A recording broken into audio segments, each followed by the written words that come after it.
México, Horizontes de la razón para Hugo Zimmermann en el tiempo de su creación, y qué significa Horizontes de la razón a 25 años de haberse creado.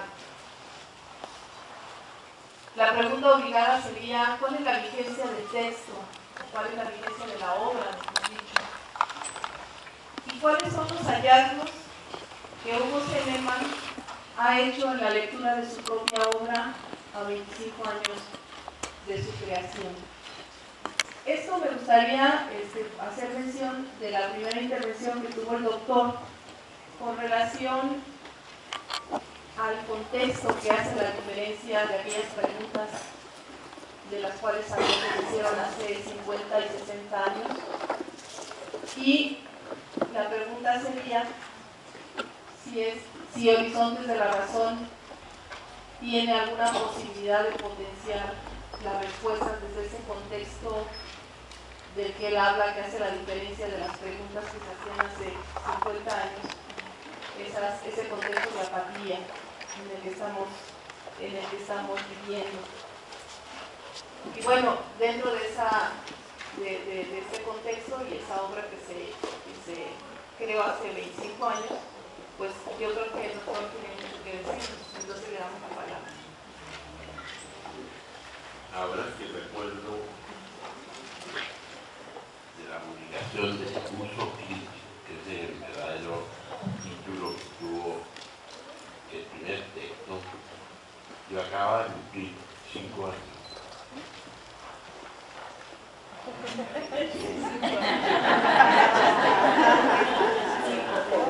Creo que no hay humor en la sala. O sea, no es concebible que un niño de 5 años haya podido escribir el curso crítico. Nadie lo cree.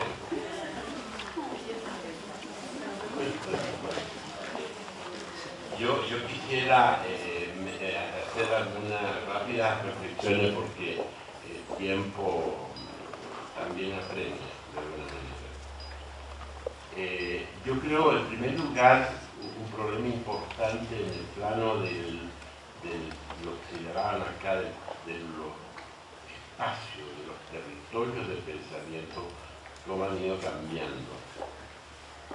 Este fue un texto, un primer texto que se siguió después de muchos otros, en el fondo, como se los dije en Chiapas, es un solo libro que se ha ido como reescribiendo. En esos años, en los 80, habían espacios del pensamiento, por lo menos en varios países del continente. Retomo lo de los territorios simbólicos. Y este fue un trabajo que yo inicié en el Colegio de México a contrapelo de las autoridades, que nunca lo vieron con buenos ojos. Sin embargo, porque no lo entendían, que hacían unas cosas extrañas, porque a mí me habían pedido originalmente que hiciera un trabajo estadístico de cómo medir el progreso local. Y me metieron en un programa de Naciones Unidas muy grande durante algunos años. Yo representé al colegio en ese programa de Naciones Unidas, donde estaban representados en América Latina solo 2 instituciones, los demás eran todas europeas y norteamericanas.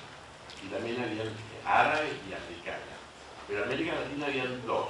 Uno en el Colegio de México y el otro era la Fundación Bariloche, de Argentina, que estaba a su vez representada por un físico nuclear. El único, y un psicólogo, que sigue todavía ya en la Fundación Bariloche. Y era un trabajo orientado a medir progreso local. Y a partir de esa pregunta, medir progreso local, suponía que había construido todo un sistema complejo de indicadores, y la discusión entre el mundo latinoamericano y el mundo sajón era tremenda, porque los sajones, como ustedes lo saben, tienen grandes habilidades en este sentido. Los alemanes, los ingleses, fundamentalmente, y los norteamericanos son muy hábiles en esto. Y entonces entramos en un discurso extraño de no clara comunicación. Pero ¿por qué lo destaco? Porque eso fue creando un espacio de creatividad y dio lugar a algunas cosas interesantes, alguna gente, un rumano, por ejemplo, un rumano que fue tanto así que ese profesor rumano, que era Solomon, el apellido Solomon, un matemático, tanto así que yo a él le pido que escriba la presentación de Horizonte de la Razón, llamado en esos años Uso Crítico.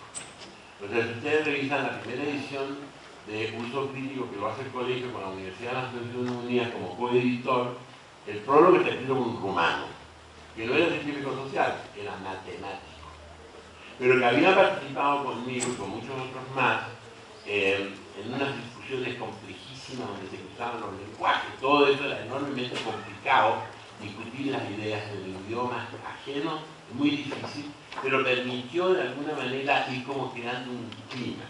Y ese clima, por la influencia de un profesor noruego muy importante, que dirigió un Instituto de Investigaciones de la Paz, de repente comenzaron a surgir en el colegio, en el espacio propio mío, una serie de preguntas que comenzaron a tomar cuerpo en 3 textos, en verdad. Porque el uso crítico son 3 textos separados. Uno es propiamente el uso crítico, el otro es conocimiento y sujetos sociales, y el otro fue un texto sobre la lectura o la lectura epistémica de los indicadores. Que era como una suerte de equilibrio entre lo que a mí se me estaba ocurriendo que debería yo investigar y lo que el colegio y el proyecto de Naciones Unidas pedía, que era cosa de los indicadores. Entonces, como una concesión a los indicadores, surgió el texto de la crítica epistémica de los indicadores y un texto sobre el diagnóstico, en lo que los hindúes eran muy expertos, y además conocimiento y sujetos sociales. Pero en definitiva, lo que a mí me interesaba en lo personal era el uso crítico, que parece ser que no era mucho interés para la autoridad del colegio. No obstante, debo reconocerlo, y por eso estoy conversando con ese tópico, que en ese momento sí se respetaba realmente. Porque esas autoridades, cualquiera que sea la forma de pensar, no estaban regidas por la obsesión del productivismo, como hoy día, por lo menos en Chile. Y se permitió. Y tanto así que lo publica el colegio en coedición con la Universidad de las Naciones Unidas, que era una universidad, como todo este mundo paradójico del capitalismo, financiada por los japoneses, pero controlada por los norteamericanos. O sea, también había una suerte de colonialidad de los japoneses respecto de los norteamericanos.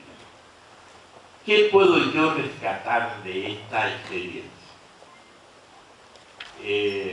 Yo diría en primer lugar, para ser sintético y dejar como algunas líneas de reflexión, yo creo que en primer lugar el texto, el uso crítico de su nombre, fue el producto de un seminario eterno, infinito y sin término en la UNAM, que se acompañaba también de un seminario también sin término en el Colegio de México. O sea, lo que quiero comenzar señalando es que el uso crítico de la teoría fue un producto de una actividad docente. Fue resultado de clases, fue el resultado de discusión con alumnos, que no eran muchos, 4 o 5, que soportaron esta discusión durante mucho tiempo. Un seminario que estaba originalmente programado por durar 6 meses, duró 3 años y medio. Hoy sería eso inconcebible.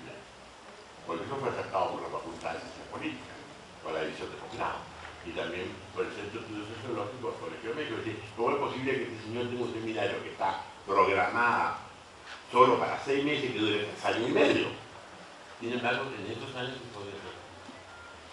se podía hacer, y el resultado, digamos, era la creación de una comunidad entre estudiantes y profesores. Tanto así que el concepto mismo de pensar epistémico, pero sucedió un alumno en una discusión. Lo que usted está tratando de decir no es pensamiento metafísico, ni filosófico, ni solo crítico, ni menos teórico. Es pensamiento epistémico. Un alumno que después tuvo cargos destacados en la UNAM, en el caso de Gloria. Un hombre de las ciencias sociales, muy vinculado a la Facultad de Ciencias Políticas y al Instituto de Investigaciones Sociales de la UNAM, y como él muchos más. Eran alumnos mexicanos y alumnos también argentinos, y habían brasileños, chilenos no había. Habían alumnos uruguayos, habían alumnos bolivianos, habían alumnos colombianos, habían alumnos de Centroamérica, que en ese momento tenían mucha presencia acá en México.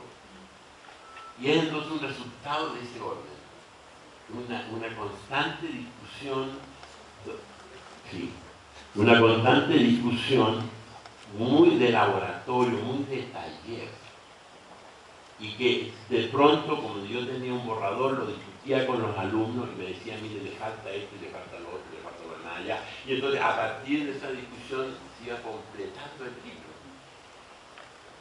Ahora, eso lo destaco como un estilo de trabajo, que en ese momento era muy frecuente encontrarlo.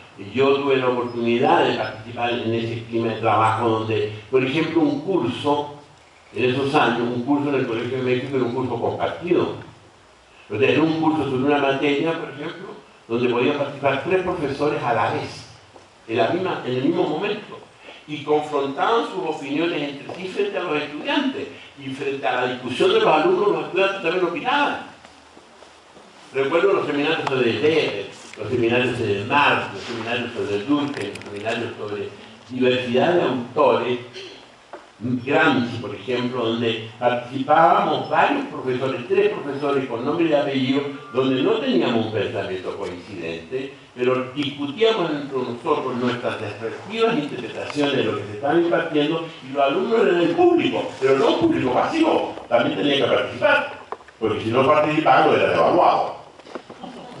Entonces eso generaba un clima de creatividad colectiva. Se armaban seminarios entre los profesores, donde los profesores iban a discutir sus proyectos de investigación.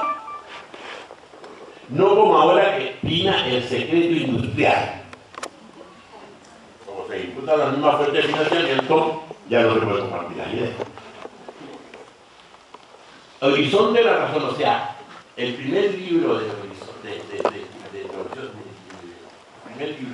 la razón, que se llamó Uso Crítico de la Teoría, surge en este clima.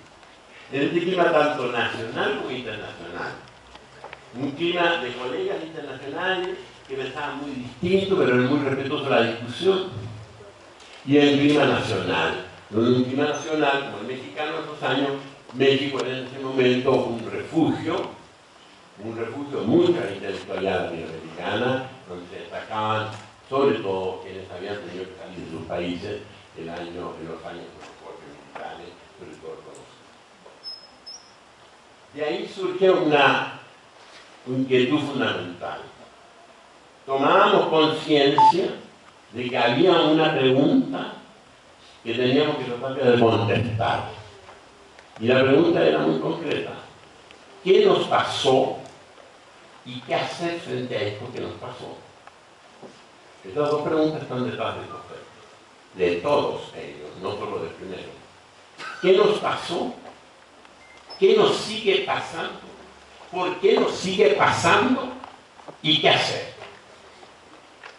Lo que evidentemente lleva a una primera afirmación. Tomar conciencia de que no basta el pensamiento. Tomar conciencia que no basta, menos todavía, el pensamiento crítico contemplativo. Porque ese pensamiento crítico contemplativo es una constante lamentación. Y esa constante lamentación se corresponde con sujetos hipercríticos, pero dormidos. ¿Se puede ser crítico y dormido? Sí se puede ser. Estar despierto no significa tener los ojos abiertos. Estar despierto significa tener un pensamiento que se acompañe de voluntad. Y no solo de voluntad, sino también de atreverse a enfrentar lo desconocido. Y atreverse a enfrentar lo desconocido es, en verdad, literalmente eso. No es una metáfora. Es literal. Es saber trabajar con el misterio, aunque no se resuelva. Saber trabajar con lo desconocido, aunque no se resuelva, pero enfrentarlo. Porque estos son fantasmas que solamente se derrotan con paciencia. Ese es algo que está muy presente. Pero que tenía una razón de ser muy concreta, que era la pregunta: ¿por qué estoy en México y no estoy en Chile? ¿Qué me pasó a mí que me tuve que ir de Chile? ¿Qué me pasó a mí que yo tomé la decisión de salir de Chile? ¿En qué varía mi decisión de salir de Chile de la decisión de otros colegas como Enzo Faneto, que decidieron no irse de Chile? ¿Por qué tuvimos que hacerlo? ¿Y qué significó para nuestra generación hacerlo? Y ahí comienza entonces una suerte de diálogo que fueron más bien soliloquios, más que diálogos, digamos las cosas como son. La academia en la América Latina, salvo un momento que estoy recordando en este instante, no ha sido dialogante, ha sido más bien un conjunto de soliloquios. O sea, de cada uno hablando para sí mismo y buscando su público. Si es que está, tampoco importa que no esté. Lo que de alguna manera redunda en nosotros es narcisismo intelectual que no tiene contrapeso y que detrás del cual se ocultan todas las palabras más falsas en nombre de la verdad. Había que reaccionar frente a la mentira, había que reaccionar frente a la soberbia de decir tengo razón, esto es justo lo que hay que hacer, cuando estábamos viviendo que eso que era justo de hacer había resultado siendo una tragedia. Porque estoy hablando aquí, ustedes me entenderán, de un intelectual comprometido políticamente, y no hablo de una persona, estoy hablando de grupos humanos muy grandes de varios países.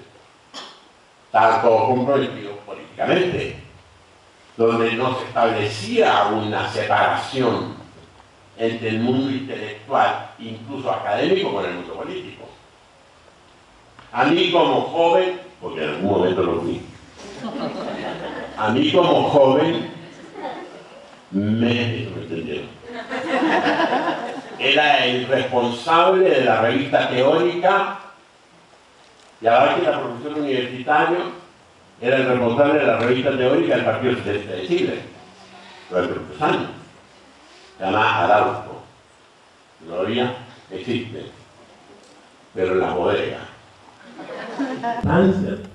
Lo que implica pensar desde ángulos más amplios que lo que supone las funciones explicativas, que es lo que pretendemos que cumpla la conciencia histórica como expresión de la capacidad de pensar desde las necesidades históricas emergentes, pero leídas desde una exigencia de construcción del futuro. Pensamiento categorial. Tercera, además de recuperar esta tercera pregunta y última, además de recuperar esa dimensión histórica de la conciencia, ¿qué horizonte de pensamiento teórico y práctico abre su proyecto intelectual? Recuperar al hombre desde la potencialidad de su quehacer cotidiano, desde sus propias relaciones sociales, de manera que pueda ser capaz de leer posibilidades a partir de sus propias limitaciones históricamente condicionadas. Lo anterior supone colocarse más allá de aquello que lo determina y lo limita, reconocer espacios de creación y de producción que sean inéditos, más allá de lo que permite la pura razón instrumental, por lo general asociada a las funciones que cumple el sujeto y que el orden social le impone.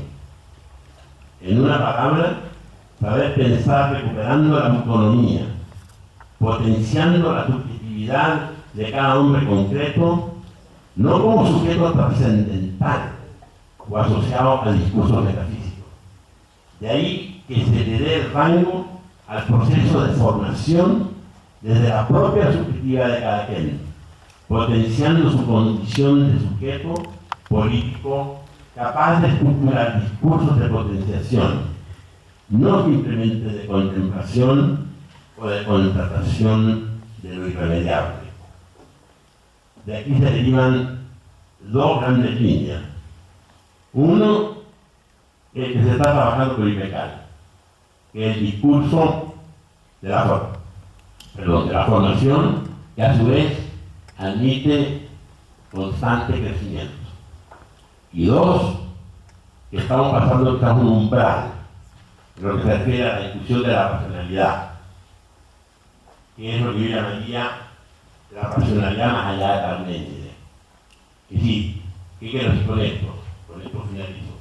Es una racionalidad que ya no se agota en la estructura dominante de la cultura occidental, que ha sido fundamentalmente la racionalidad del discurso, fundamentalmente los tipos de discursos que han sido dominantes en la cultura occidental, el discurso de la metafísica y el discurso teológico, que se ha trasladado como lógica al discurso de la teoría social. Creo que estamos enfrentados a una racionalidad diferente, una racionalidad del hombre protagónico, del hombre constructor de sus propios destinos, del hombre capaz de construir desde lo inédito, atreviéndose a hacerlo, que es lo que yo llamaría la racionalidad propia del pensar político. Creo que esa es toda una hereda de aventura intelectual por recorrer. Muchas gracias.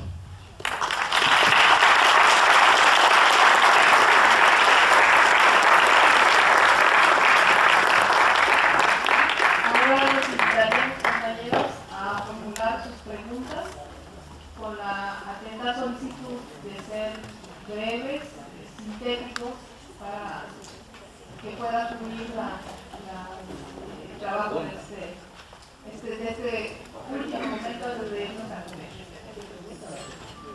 ¿Quiénes quisieran hacer alguna pregunta? Adelante. No sé.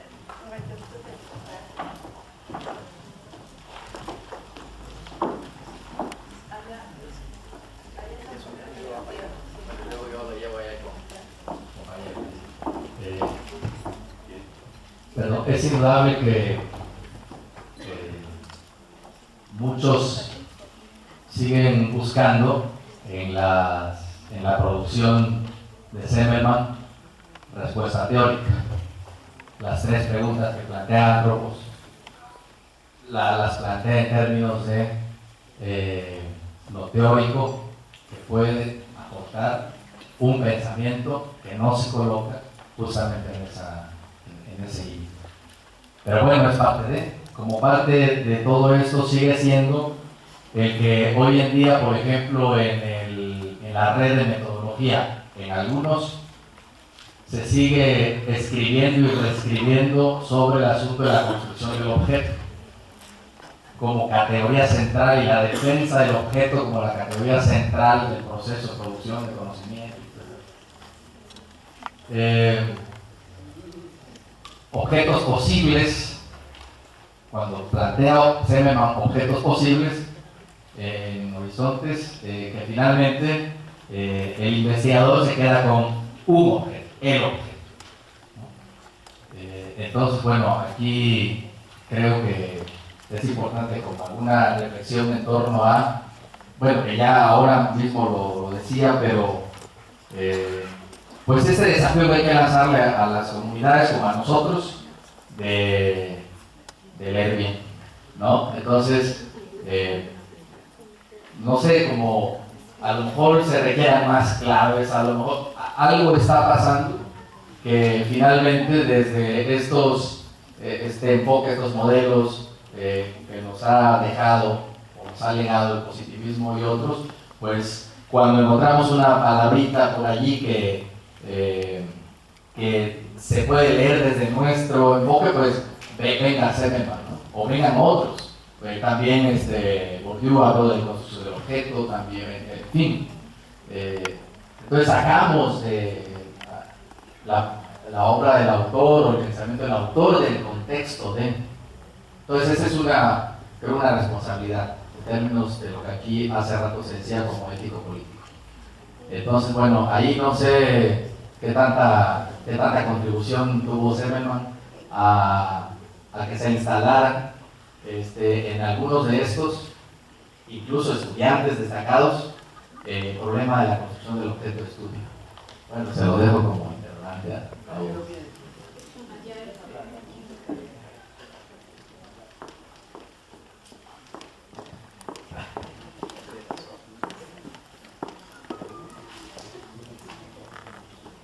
Maestro, yo tengo dos preguntas.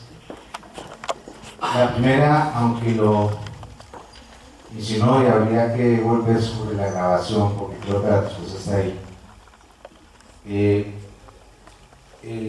La construcción del concepto epistémico. Señaló que fue sugerencia de un estudiante. ¿Qué pasó después de eso? Porque la categoría epistémica y no epistemología se convierte no solo en una categoría, sino en un concepto estructurante de toda su propuesta. ¿Cómo a partir de esa experiencia de ya no hablar de epistemología, sino quitarle logos y dejar la episteme, cómo se sigue trabajando esa categoría? Y la segunda, en esa propuesta epistémica del maestro, hay un ámbito en el que se desarrolla fuertemente, que es en el ámbito de la formación, gracias a todo lo que la maestra Quintana ha logrado a partir de su propuesta de la didáctica no parametral.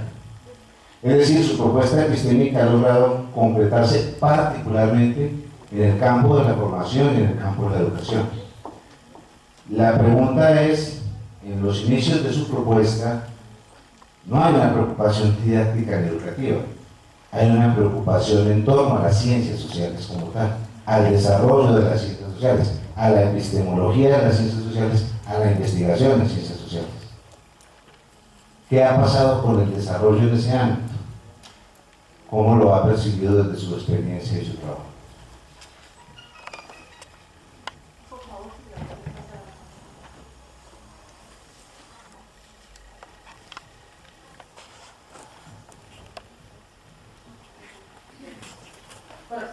Mi pregunta es justamente vinculada con relación a este ámbito de las ciencias sociales. Creo que esta afirmación que hace el doctor Zimmermann con relación a que se han leído a veces a lo mejor malos textos, creo que tiene que ver justamente porque con el hecho que habitualmente desde las ciencias sociales buscamos como claves metodológicas, ¿no? Lo que estamos buscando es cómo aprendo a investigar.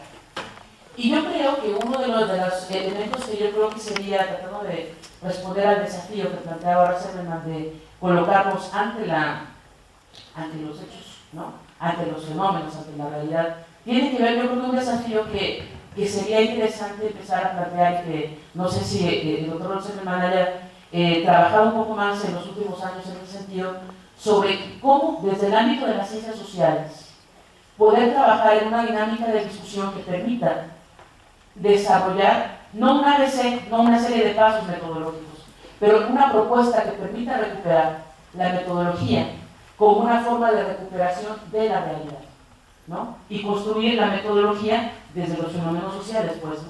Porque creo que uno de los problemas, insisto, que ha habido con relación a la lectura de los textos tiene que ver con el hecho de que en ciencias sociales buscamos hacer como analogías, ¿no? Dice historicidad, sinónimo, contexto histórico, y no es lo mismo, ¿no? Entonces creo que el problema estaría un poco en la dinámica, digamos, de empezar a buscar una forma que permita, desde las ciencias sociales, empezar a replantearnos qué sería entonces, desde esta perspectiva, el sentido de lo metodológico, ¿no?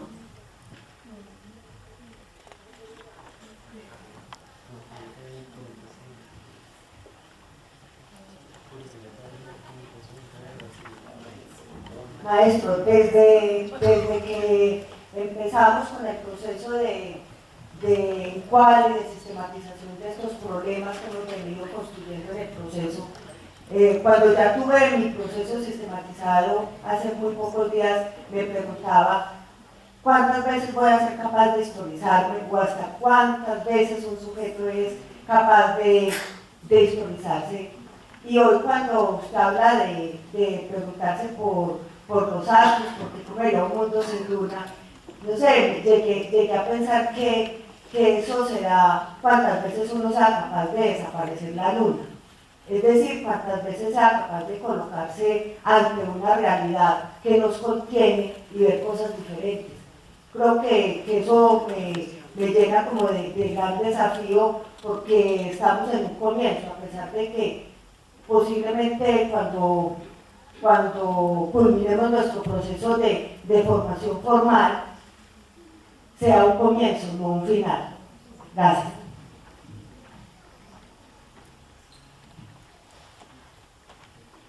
Hugo, hay un asunto que me ha llamado poderosamente la atención y es la discusión entre episteme y doxa. Porque la episteme estudia las epistemes y la episteme estudia los comportamientos y los actos sociales. Es más, estudia la doxa. Yo pregunto cuál sería el lugar de la doxa en una posible llegada de un texto, porque es que las epistemes siempre son miradas desde el rigor apolíneo y la doxa permite la mirada desde lo dionisiaco. Estoy haciendo alrededor de esa pregunta porque usted tiene y entendemos que varios pensadores tienen motivaciones comunes, casi que de corriente suceso, pero que no son bien leídos. Por tanto, mi pregunta es alrededor de las doxas, de lo que es la opinión pública, de lo que ocurre en la calle. ¿Qué tendría lugar frente a esto de la doxa? Porque veo una paradoja, sin que la paradoja necesariamente deba resolverse, porque la paradoja es perfectamente aceptable, o lo que sería poesía oxímoron, o lo que sería para los hindúes, los koanos, ¿cierto? Como que no tengan que resolverse, pero sí pensarse.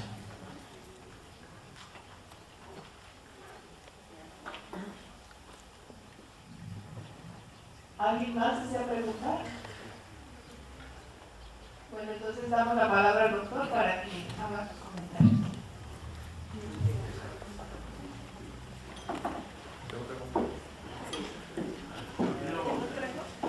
Aquí hay, y retomo la pregunta en relación a los desarrollos. Yo creo que el proceso del episteme apunta, no para incluir aquí en un debate, en verdad el pensamiento histórico. Este pensamiento histórico. A ver, no. ¿Aló?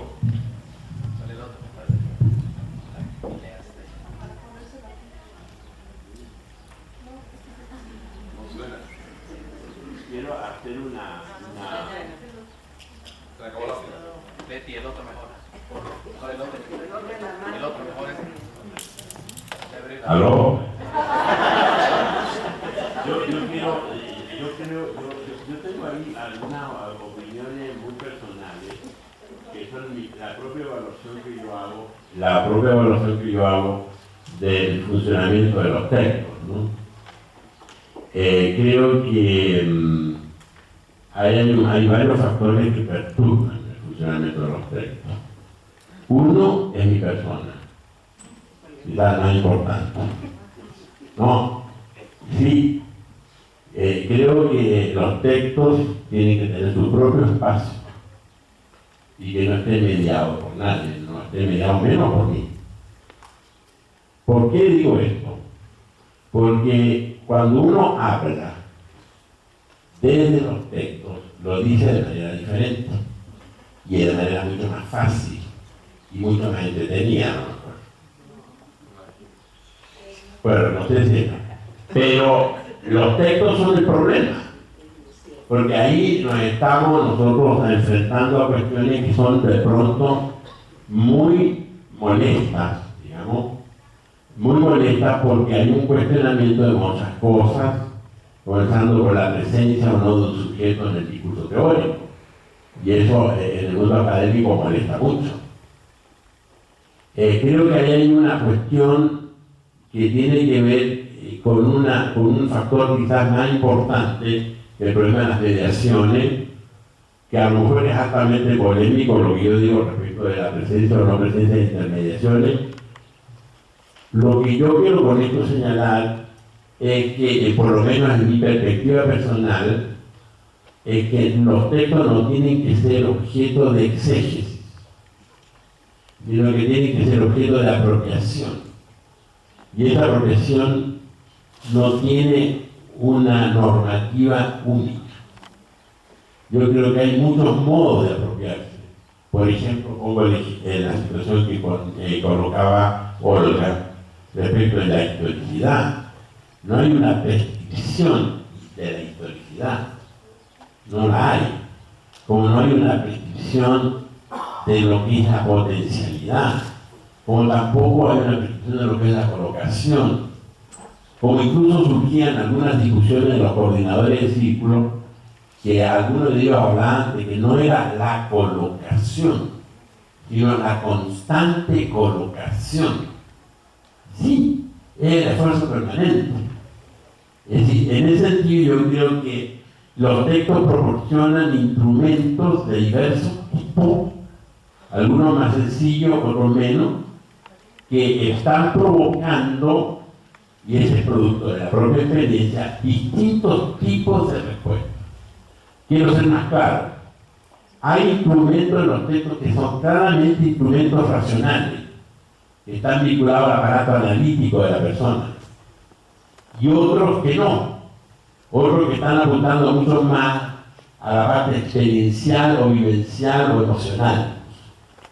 El problema, y ese es el punto de la episteme, no de la doxa, es que hay un presupuesto que puede ser falso, porque detrás de todo esto hay una apuesta por el ser humano, y ahí lo mejor la gran ingenuidad, de que todas estas facultades del hombre trabajan armónicamente. Es decir, creo que este es un punto enormemente importante. Potenciar lo intelectual analítico y potenciar lo no intelectual analítico, hay instrumentos para las dos cosas. El problema está que nosotros partimos del presupuesto que se tiene que articular. Por eso la importancia que yo creo que tiene, fuera de cualquier duda, la lógica formativa. Porque yo pienso que la lógica formativa se procura conjugar el conjunto de dimensiones del ser humano. La intelectual, la imaginativa, la intuitiva, y sobre todo algunas otras que no son corrientes de incorporar, que están vinculadas a la dimensión volitiva, el querer hacer, el no querer hacer. Yo creo que ahí hay un problema.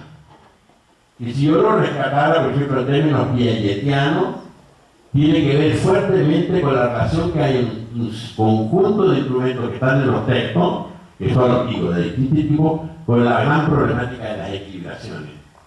Pero donde se puede buscar al problema de la equilibración piagetiana más allá del corte biológico que le da Piaget, donde, digamos, las equilibraciones pueden ser recuperadas en una persona mayor.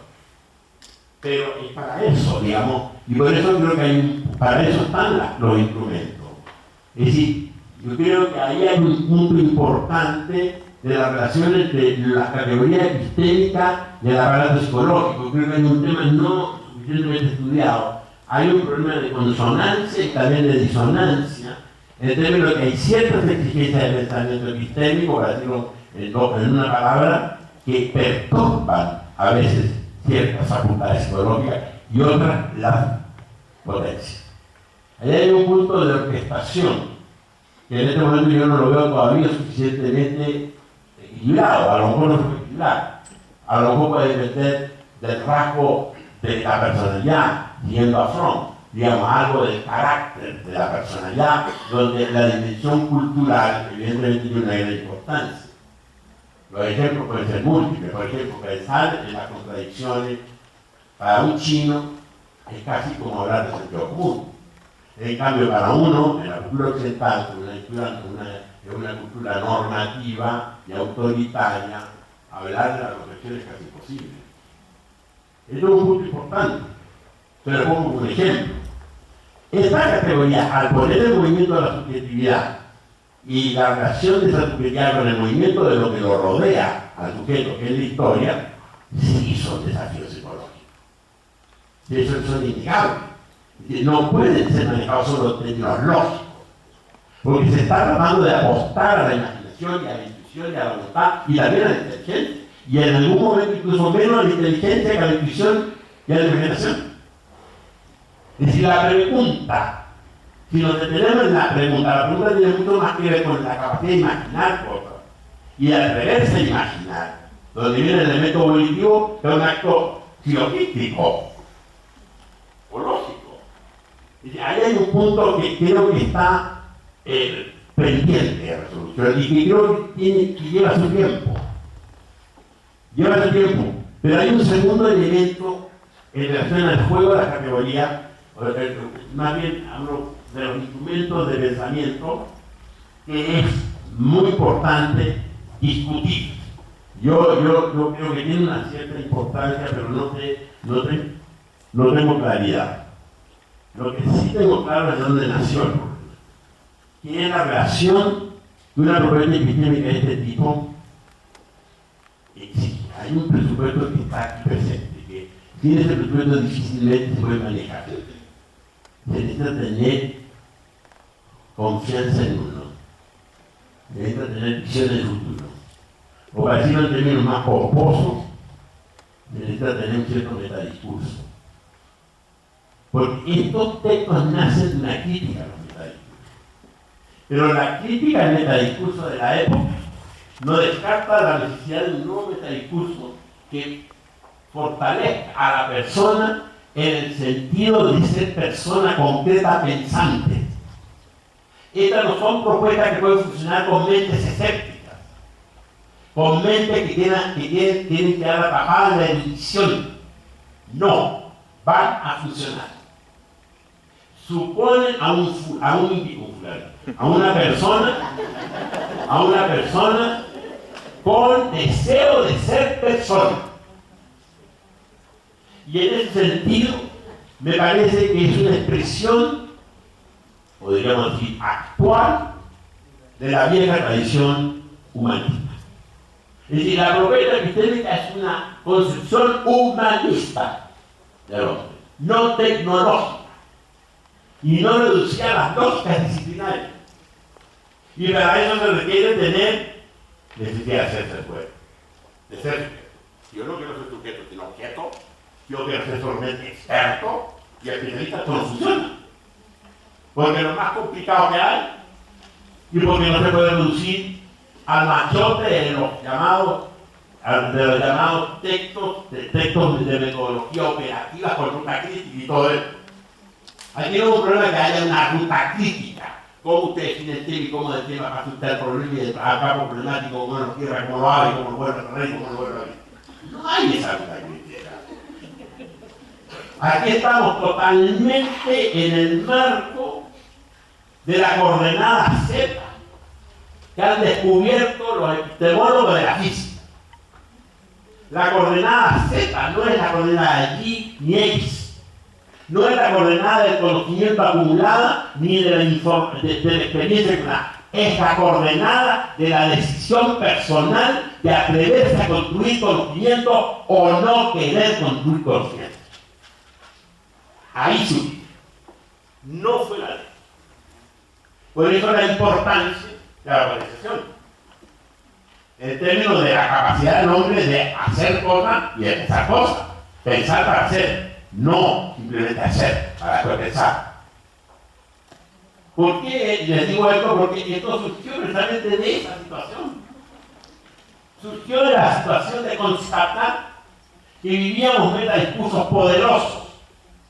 El discurso de la revolución, el metadiscurso de la revolución, el metadiscurso de la liberación nacional, el metadiscurso del socialismo que se estaba eventualmente construyendo en 3/4 partes de la humanidad en un momento determinado, donde se pensaba que el capitalismo estaba colapsado, donde existía esa certeza, y donde también existía la certeza que no, la nueva sociedad más justa y libérrima estaba a la vuelta de la esquina. Ese metadiscurso era muy poderoso. Cuando ese metadiscurso colapsa, es cuando comienza la inquietud de los que sufren los otros. Pero el hecho de que nazca de la caída del metadiscurso no supone que pueda prescindir de un metadiscurso. Probablemente de otra naturaleza. ¿Y cuál es esta otra naturaleza? Que probablemente estamos en presencia de un metadiscurso en el sentido clásico de la palabra, y luego estemos en presencia de algo todavía mucho más complejo, pero mucho más claro y real, que es la centralidad del sujeto, es la centralidad del hombre de la historia. Es decir, es una propuesta que pretende recuperar de alguna manera la centralidad, la soberana centralidad del hombre de la construcción, pero no el hombre individual mirándose a sí mismo. Ahí viene el problema del concepto del sujeto historizado. Es decir, el hombre construye o no construye. Ese es un metadiscurso que es mucho más desafiante que el metadiscurso que ofrecía la tierra prometida sin que yo moviera un dedo. Porque, no olvidemos, que ofrecía el socialismo como en la sociedad futura, era la tierra bendita, la tierra prometida, sin que yo me molestara. Sin que yo me molestara. Perdón, doctor, pero a mí me parece que es muy importante aclarar que contextualizando la época en que surge Horizontes de la Razón, preocupado por una manera de pensar, pero de ninguna manera, digo por la manera en que lo dijiste, el deseo de conocer, que es fundamental, niega la sistematización de esa construcción de deseo de conocer, porque si no ahora vamos y tiramos la ruta crítica. Y eso no me parece pertinente, porque si no se cae como se ha solido decir, que la apuesta semaniana deja fuera la teoría y que para poder trabajar en esta propuesta no había que leer teóricamente. Ahora también, porque Semelman en una conferencia lo dice, con deseo de conocerse es suficiente. No, a mí me parece que eso es hay que hacer delicado, porque que creo que es la pregunta también de la compañera Barreta. O sea, está bien, uno puede ser un líbero pensando en la época que está, pero si desde esa fuente epistémica se configura una apuesta metodológica, necesariamente tiene que haber unas condiciones para poder construir conocimiento en relación a esa apuesta epistémica. Entonces me parece que ahí hay que separar esas dos cosas, ¿no? Bueno, yo le agradezco el comentario. Mi idea era un poco llegar a eso, porque estaba partiendo del problema de la crisis de los metadiscursos, que ayudaba mucho la carga, porque el metadiscurso me ofrecía el futuro sin yo llegar a moverme, ¿no? Ahora estamos precisamente en lo opuesto. Tenemos que tener el metadiscurso, por decirlo de alguna manera, en nosotros mismos. Y ese acto de pensar exige una alta disciplina. Una disciplina que supone no solamente el intelecto, sino todo el otro, una serie de otras dimensiones de la propia subjetividad. Y creo que en ese sentido el gran cambio estaría realmente en darle importancia al sujeto en el proceso mismo de construcción del conocimiento, y no, para decirlo en términos de ilustración, al plano puramente técnico o metodológico creativo. Por eso que si esta discusión que yo estoy tomando con ustedes lo recupero de manera muy escolar, pero por la observación creo que entiendo para dónde va, la ubicamos en términos más formales, que son el tipo de formalidad, lo que estamos diciendo. Es muy simple el problema, no es fácil de resolverlo, porque estamos socializados de otra manera, que si yo coloco esta discusión en el marco de un esquema de investigación, imaginemos una investigación social en este momento, y la dividimos la investigación social en distintos momentos o etapas, y tuvimos 2 o 3 etapas en el proceso de investigación de acuerdo al modelo funcionalista o estructuralista que es en el fondo positivista. Esta discusión tiene lugar en el primer momento de un proceso de construcción de conocimiento, y en el primer momento, en el momento de la construcción del problema, una construcción que requiere de una disciplina y de un orden, no se llamémoslo así, un orden. En alguna parte, creo que en el horizonte de la razón 3, digo algo respecto de ese punto, cuando planteo la necesidad de entender el proceso mismo de construir conocimiento empírico siguiendo una cierta secuencia. Lo que nosotros queremos evitar es hablar de etapas mecánicas y lineales, que nos crea mucha dificultad, pero que hay una secuencia en el movimiento del razonamiento que hay que respetar.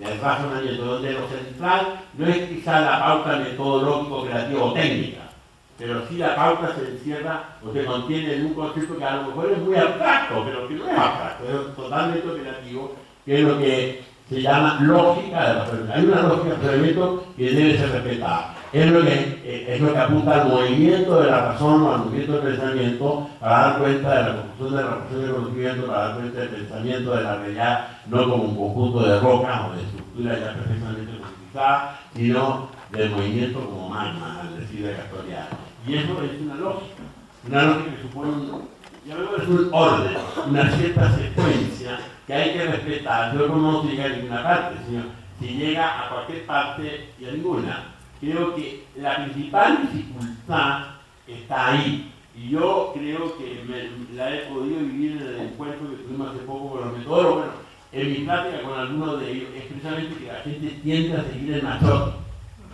¿no? Piensa en un manual.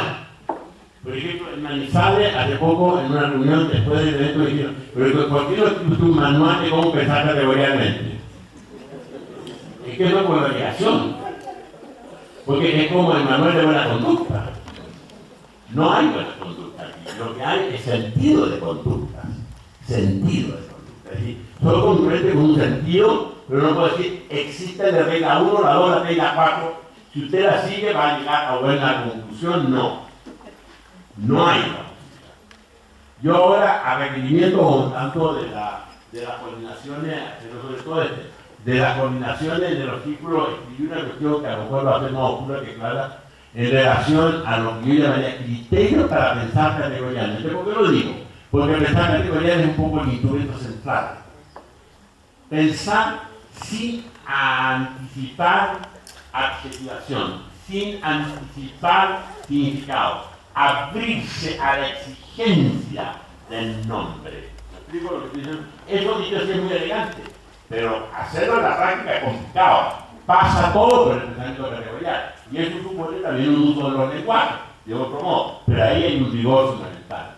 Cuando yo estaba relacionando esto con Piaget, en verdad con la psicología cognitiva en general, porque tiene muchas cosas útiles en este sentido, bueno, probablemente nosotros también, es de que se requiere una altísima disciplina, una organización de la mente muy alta, porque la historia requiere un pensamiento sofisticado. No es fácil pensar, de otro modo la tendríamos ya pensar hace mucho tiempo.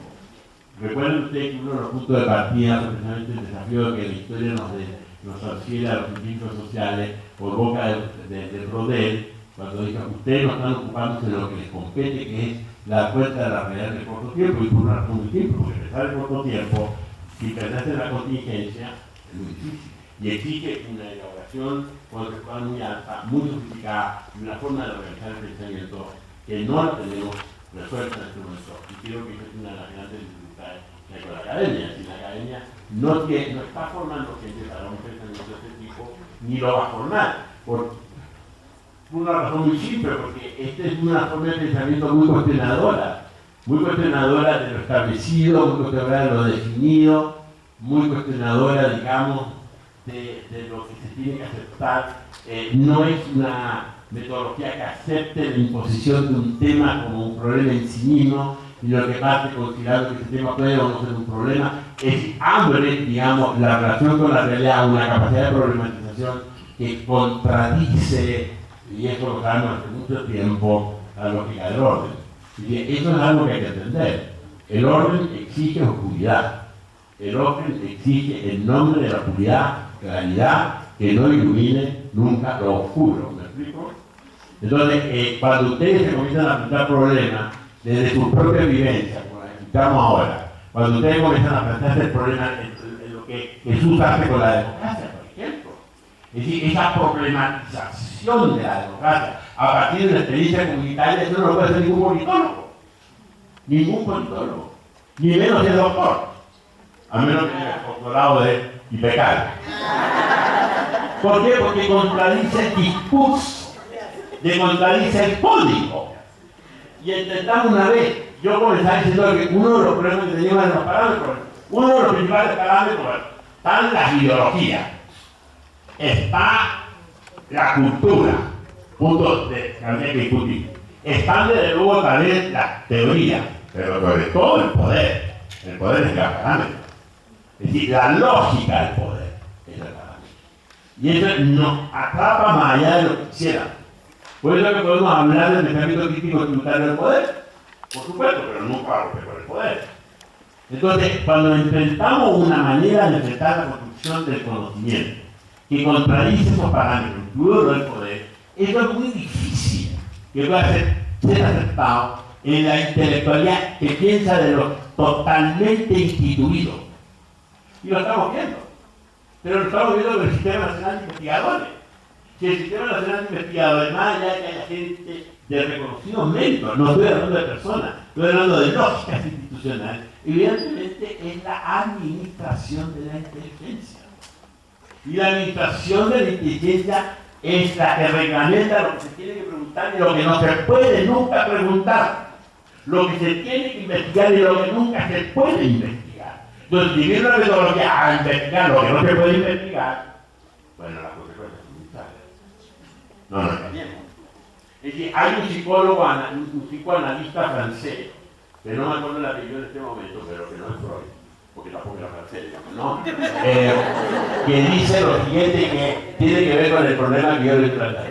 ¿Cuánto conocimiento se ha construido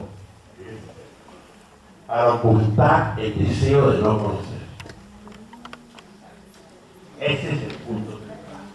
Y nosotros estamos colocando en ese borde, en el borde de plantearnos los problemas que el orden no quiere que se investigue. Pues yo pongo el ejemplo de casi todas las exposiciones que escuché en la mañana, pero aquí recuerdo mucho la excepción de hacer la democracia. Porque si la exposición de la tomara un politólogo teórico europeo, podría construir toda una problematización de las teorías de la democracia de quien sea a partir de esa experiencia. ¿Por qué? Porque evidentemente son enfoques de un fenómeno que se está de alguna manera,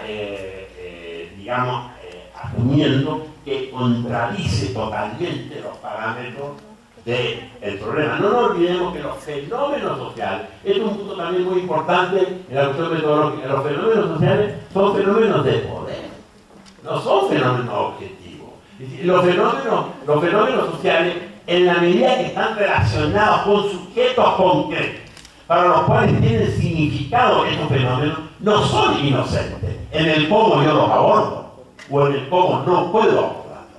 ¿Me explico lo que estoy señalando? Si yo no puedo hablar de pobreza, de democracia y de violencia como una afirmación ontológica, la estoy hablando de sujetos concretos que están enfrentando por una determinada historia social o individual ese fenómeno. Por lo tanto, un fenómeno que tiene una carga de significaciones valóricas más allá de la teoría para determinar sujetos. Por ejemplo, ¿qué sentido tiene para ustedes, por ejemplo, las transacciones bursátiles de negocio? Yo no sé. Y sin embargo, todos estamos felices, contentos, cuando la bolsa subió, cuando la bolsa bajó. ¿Y en qué lo beneficia y en qué lo perjudica? ¿Qué sentido tiene? Bueno, estamos prisioneros de una serie de tonterías que hemos transformado en universales pasionales, que nos están de alguna manera oprimiendo el pensamiento e incapacitando de plantearnos los problemas que están fuera de su límite. Tiene esto que ver con la pregunta de cuidado. Nosotros estamos enfatizando en el orden estrictamente metodológico. Hay sugerencias de cómo organizar el proceso de investigación. Hay sugerencias respecto de cómo se define un tema, el lugar de las preguntas, el papel de la teoría. No es que necesitemos quiero usar la oportunidad para aclarar un punto. No es que en la propuesta esta se esté negando la teoría, que es también una interpretación que cunde para ir de manera muy interesada. Se le está dando otro lugar. Se le está subordinando a la capacidad del investigador de construir un problema, desde el cual pueda reapropiarse de la teoría. Y ahí viene la función de este instrumento misterioso que se llama pensamiento categorial, que en el fondo es el pensamiento histórico. Ese es el punto. Y de ahí para adelante, y para atrás también. Es decir, la capacidad de hacerme las preguntas, y aquí viene un punto importante. Preguntas que no necesariamente tienen respuesta. Por eso que, como lo hemos debatido muchas veces en el IPECAL, por lo menos lo debatió en parte,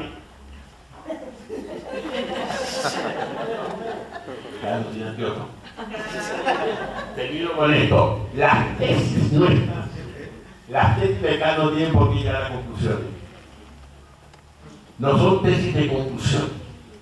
No son tesis para llegar a teoría general del tema A o B. A nosotros nos bastaría que construyeran bien un problema. Se lo estoy diciendo para consuelo de algunos. Pero construir un problema no en una página, sino en 120 páginas. O en 130 páginas. Ahí sí, hay una autocreación que yo se los pongo en términos de la discusión metodológica convencional. Es el eje Z. Es el eje Z. Que lo ha rescatado Horton y gente así, no desde las ciencias sociales, sino de la física. Que es la gran coordenada de las transformaciones del pensamiento y de las contribuciones del hombre a nuevos conocimientos. Si no fuera por el eje Z, estaríamos todavía en la época de los astrónomos griegos. No tendríamos la teoría de la relatividad. Tampoco tendríamos un pensamiento como el marxista, ni siquiera el hegeliano. Fueron capaces de romper con lo establecido, de romper con lo conocido, de romper con lo experienciado incluso. E inaugurar nuevos ángulos de mirada. Esos nuevos ángulos de mirada son ángulos que rompen con la teoría, no negándola, que la resignifica. Por lo tanto, pueden dar lugar a nuevas teorizaciones, resignificando teorías antiguas o creando nuevas teorías. Lo que aquí está en juego, en definitiva, cuando digo lo central en la construcción del problema en el primer momento del proceso investigativo, mucho más importante que la prueba de la hipótesis que tampoco se puede probar, está ahí la esencia del punto. Y si yo lo pongo en términos de la gran discusión que viene, no de la lógica, que no viene ni siquiera de las ciencias sociales, sino que viene de la lingüística, en el centro del debate está potenciar, y de ahí la importancia del sujeto en el discurso, de potenciar la capacidad de significar. Que es una cosa que parece muy elemental, no es elemental, es fundamental. Porque si yo no soy capaz de significar, me quedo prisionero en lo conocido. Y no puedo resolver, te lo digo a los que tengan formación más académica, no puedo resolver el problema de la percepción de la anomalía de Kuhn. La percepción de la anomalía de Kuhn supone el eje Z. El eje Z supone la capacidad de significar lo ya significado, para establecerlo de nuevo con el mismo significado, o para resignificarlo construyendo otro significado. ¿Me explico lo que estoy diciendo? Eso es todo el problema. Y eso está en la etapa primera de la investigación. Después viene lo demás. Después, si quieren, pueden formular teorías e incluso darles el rango de hipótesis. Y pueden recurrir a las técnicas, que obviamente van a recurrir a las técnicas y buscar los datos, pero tienen que hacer en función de qué. Ese es el punto. ¿Cuál es el eje que le da orientación de investigación? No es la construcción del problema de ustedes. Van a ser ustedes construyen el problema. Desde su contexto. Desde el sentido que tiene para ustedes el problema. Y de ahí la importancia del lenguaje, y de ahí la importancia de la construcción conceptual, etcétera, etcétera. Bueno.